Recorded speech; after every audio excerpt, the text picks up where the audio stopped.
السلام علیکم۔ تنقید سیکنڈ سیمسٹر میں خوش آمدید۔ ہم نے پچھلی دفعہ جو ہے وہ کلوچی کے خیالات پہ پڑھا۔ اب ہم ذرا مشرقی ناقدین کی طرف آتے ہیں، اور سب سے پہلے مشرقی ناقدین میں ہمارے سامنے جو جمالیات کے حوالے سے نام آتا ہے وہ نیاز فتح پوری ہیں۔ نیاز فتح پوری ایک افسانہ نگار بھی تھے، شاعری بھی انہوں نے کی، صحافتی خدمات بھی ہیں ان کی، لیکن اس کے ساتھ ساتھ انہوں نے جو ہے اپنے تنقیدی نظریات بھی پیش کیے ہیں۔ ان کی جو تنقیدی نظریات کی کتابیں ہیں ان کی تعداد جو ہے ویسے تو وہ 3 ہیں، لیکن بہت سارے مضامین جو ہے رسالہ نگار اور دوسرے رسالوں میں بھی شائع ہوتے تھے۔ ان کی تنقیدی تصانیف میں انتقادیات، حصہ اول و دوم، مالا و ما علیہ اور مشکلات غالب شامل ہیں۔ اردو ادب میں نیاز فتح پوری وہ ناقد ہیں جنہوں نے ادب میں ہر مقصد کے حصول کو مسدد کا نام دیا اور اپنی تمام تر توجہ جمالیات کی طرف مرکوز رکھی۔ ان کے ذریعے ادب میں لطف کی چاشنی بڑھی اور بہت سی پرانی روایات پس پشت جا کر ماضی کی داستان بن گئی۔ نیاز فتح پوری قدرتی طور پر رومان پسند انسان تھے۔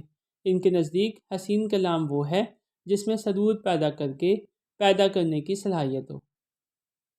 ان کے جمالیاتی ذہن نے ان کو ایسا تنقید نگار بنا دیا جو شاعر کے آئینہ کلام میں اپنا عکس دیکھنا چاہتا تھا، اور جہاں یہ آئینہ ان کے تخیل کے واضح نقوش دکھانے میں ناکامیاب ہوتا، وہ بے دردی سے اس آئینہ کو توڑ ڈالتے۔ لہٰذا ایسے بہت سارے شعراء جن کے ہاں تخیل کی پرواز بھی نہایت بلند ہے، انہیں نیاز فتح پوری نے نظر انداز کر دیا ہے۔ ان کے اندر موجود احساس جمال کی شدت نے ان کو بہت سارے اقتصادی اور معاشی مسائل تک پہنچنے نہیں دیا۔ ان کا سب سے پہلا نظریہ جو ہم آپ کے سامنے پیش کریں گے وہ ہے نظریہ شعر، یعنی شعر کے بارے میں جو ہے یہ کیا سوچتے ہیں۔ میری شاید آئین نہیں نکل رہی ہوگی۔ لکھتے ہیں، محبت یا عشق فی الحقیقت ایک شدید قسم کا احساس پسندیدگی ہے، اور اسی احساس و تاثر کا نام شعر ہے۔ ہم کسی پھول کو دیکھتے ہیں اور اس کے رنگ بو سے متاثر ہو کر اس کی تعریف کرتے ہیں، یہ بھی شعر ہے۔ ہم شفق کی رنگینی سے متاثر ہوتے ہیں اور اس کا اظہار کرتے ہیں، یہ بھی شعر ہے۔ ہم قوس قزح کو دیکھتے ہیں اور بے اختیارانہ کلمات تحسین ہمارے منہ سے ادا زبان سے نکل جاتے ہیں، یہ بھی شعر ہے۔ اسی طرح کائنات میں قدرت کے جتنے مظاہر و آثار ہیں وہ سب انسان کے احساس پر اثر انداز ہو سکتے ہیں، اور جو کیفیت ان سے پیدا ہوتی ہے اس کو ظاہر کر دینا شعر ہو سکتا ہے، بشرطانکہ اس اظہار میں ترنم کو قائم رکھا جائے، اور اسی ترنم کے پیدا کرنے کے لیے مخصوص طب و لہجہ اور مخصوص اوزان وضع کیے گئے ہیں۔ غزل گوئی اور زبان پر عہد بعہد تبصرہ، انتقادیات، حصہ دوم، صفحہ نمبر 16۔ یہ تعریف وہاں پر موجود ہے۔ اگر ہم اس نظریے کو پڑھنے پر ہمیں یہ سمجھ آتا ہے کہ نیاز فتح پوری کے نزدیک شعر وہی ہے جس سے سرور حاصل ہو، یعنی آپ فن برائے فن کے علمبردار ہیں اور اسی لیے آپ مومن کے گرویدہ ہیں۔ نیاز کو شاعری کے دوسرے تقاضوں سے کوئی سروکار نہیں۔ ان کے نزدیک شعر میں جمالیاتی پہلو کی عکاسی ہونی چاہیے، اور وہ بھی بہت حسین۔ انہوں نے تحسین صرف اس کلام کی جس نے ان کے جمالیاتی احساس کو تقویت بخشی۔ النظریہ تحسین کلام، یعنی کلام کس کلام کی تعریف کی جانی چاہیے، اس کے بارے میں کیا کہتے ہیں۔ اس میں شک نہیں کہ لٹریچر کی سب سے بڑی خوبی یہ ہے کہ وہ جذبات انسانی کو حرکت میں لائے، اور اسی لیے ادبیات میں اہم ترین اس کی جذباتی قیمت ہے۔ جو تصنیف ہمارے جذبات ابھار سکتی ہے وہ یقیناً ہمارے ادبیات میں داخل ہے، خواہ اس کی کوئی اخلاقی قیمت ہو یا نہ ہو۔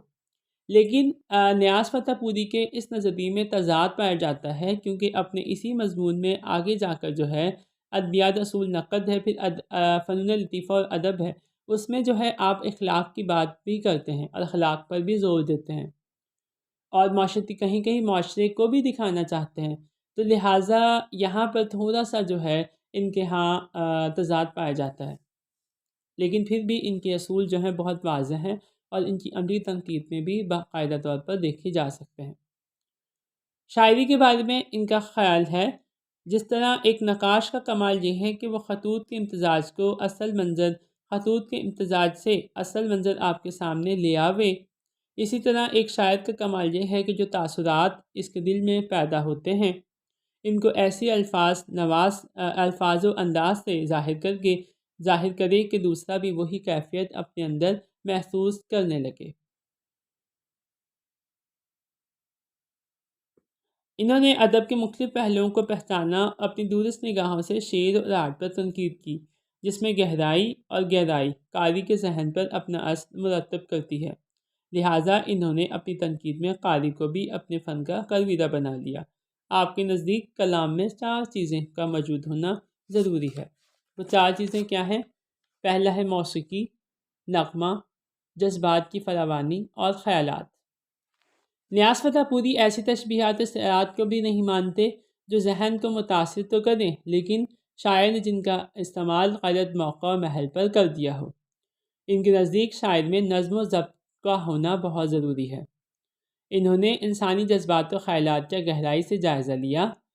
ان کی تنقید ہر اس کیفیت کا احاطہ کرتی ہے جہاں سے جذبات میں تصنع یا بناوٹ آ گئی ہو اور جہاں خیالات کا دھارا غلط سمت جد گیا ہو۔ ان کے اصول نقد، تنقید کرنے کے اصول کیا ہیں؟ اب ذرا ہم ان کو دیکھ لیتے ہیں۔ کہتے ہیں تمام نقادان سخن کا متفقہ فیصلہ ہے کہ کلام کی خوبی کا تعلق صرف جدت ادا اور روانی کلام سے ہے، یعنی ایک ہی خیال کو نئے زاویوں سے پیش کرنا اور ایسی زبان میں جو ہموار اور مترنم ہو اور اس کے پڑھنے سے کسی قسم کا ثقل محسوس نہ ہو۔ ان کے نزدیک غزل گو شاعر قدرت کا پیامبر ہے اور اصل غزل گو وہ ہے جو محبت کرنے والا دل رکھتا ہو۔ لکھتے ہیں ایک غزل گو شاعر قدرت کا پیامبر ہے جو اشعار، قربانی، محبت و ہمدردی کا درس دینے دنیا میں آیا ہے۔ قدرت و عالم انسانی کے درمیان ایک ایسی کڑی ہے جو اخلاق مادی کو تزکیہ نام کے بعد روحانیت سے ملا دیتا ہے۔ پھر جس شاعر میں خود تزکیہ روح و پاکیزگی جذبات زیادہ ہوگی اس قدر خوبی سے وہ اس خدمت کو بھی انجام دے سکے گا۔ میں ایک حد تک اس کا مخالف ہوں کہ غزل کو حکمت و فلسفہ سے بھی کوئی تعلق ہے، کیونکہ میرے نزدیک تغزل بالکل چیز ہی دوسری ہے اور اس کو عقلیات، حکمیات سے متعلق کرنا بالکل ایسا ہی ہے جیسے کوئی یہ کہے کہ عشق کا علاج علم الحقاتیر سے بھی ہو سکتا ہے۔ تغزل نام ہے محبت کی گفتگو کا، الفت کے راز و نیاز کا، حدیث عشق کا، فادات قلبی کے اظہار کا، اور اس میں دیکھنے کی چیز صرف یہ ہے کہ اصلیت کتنی ہے، جوش کس حد تک پایا جاتا ہے اور سادگی بیان کا کیا رنگ ہے۔ پھر اس کے بعد یہ بھی غور کرنے کی بات ہے کہ ایک ہی جذبے کو کس اسلوب سے پیش کیا گیا ہے اور درد و تاثیر کی کیفیت اس میں پائی جاتی ہے۔ ترانہ دل، مقدمہ طبع اول، نیاز فتح پوری، صفحہ 33۔ جب ہم ہم نے ان کا نظریہ شعر پڑھا، نظریہ نقد، دونوں کو پڑھنے کے بعد ہم پر یہ واضح ہو جاتا ہے کہ نیاز فتح پوری کے نزدیک جو ہے شعر ایک خاص وجدانی عمل ہے جو انسان کے جمالیاتی ذوق کے خفیہ تاروں کو برانگیختہ کر دیتا ہے۔ انہوں نے کلام میں زندگی کی حقیقت کو بیان کرنے کی پر بھی خاص اہمیت دی ہے۔ نیاز فتح پوری کہتے ہیں کہ فنکار کو چاہیے کہ وہ ایسا ادب تخلیق کرے جس میں سچ کی تصویر بھی ہو اور جھوٹ کے نقوش بھی واضح کر دیے جائیں، یعنی فنکار اپنے ماحول سے تعلق کو برقرار رکھتے ہوئے زندگی کے مختلف پہلوؤں کی نشانی اور حقائق کو مدنظر رکھے۔ نیاز فتح پوری جو ہے اس بات کے قائل ہیں کہ ادب ایسا ہو جو حقائق کو اس طرح پیش کرے کہ اس میں ٹھہراؤ کے بجائے اتنی وسعت ہو کہ ایک واقعہ مختلف واقعات کی سچی تصویر پیش کرتا ہوا دکھائی دے۔ ان کے نزدیک تخلیق میں حقیقت بیانی ہونی چاہیے۔ ان کے نزدیک تنقید ادب کا لازمی جز ہے اور تنقید کرنے کے لیے جمالیاتی حس کو بروئے لانا چاہیے، اور اس جمالیاتی حس کو بروئے لاتے ہوئے انہوں نے اپنی تنقید کو انتقاد عالیہ کا نام دیا ہے۔ مسرت، روح کی بالیدگی، لذت اندوزی، یہ تینوں چیزیں نیاز فتح پوری کسی بھی فن پارے میں تلاش خود بھی کرتے ہیں اور نقاد کو بھی کرنے کے لیے کہا ہے۔ انہوں نے نقاد کو یہ بھی مشورہ دیا ہے کہ اسے کسی اسکول کا پیرو نہیں ہونا چاہیے بلکہ وہ اپنی جمالیاتی حس یعنی قوت تمیز سے کام لے کر حسن و قبیح کا فیصلہ کرے۔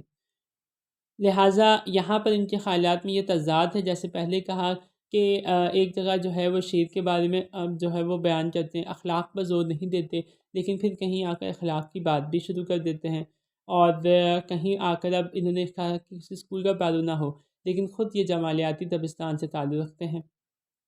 تو لہٰذا تضاد ہونے کے باوجود نیاز فتح پوری کی تنقید نے اردو ادب میں نئے راستے وضع کیے، جمالیاتی ذوق کو بیدار کیا، اور جمالیاتی تنقید کے اصول جو ہے بنیادی طور پر تیار بھی کیے اور ان پر عمل کر کے بھی دکھایا۔ اسی وجہ سے اگر اردو مشرقی تنقید میں جمالیاتی تنقید کی بات کی جائے تو اس میں نیاز فتح پوری ایک بہت بڑا نام ہے۔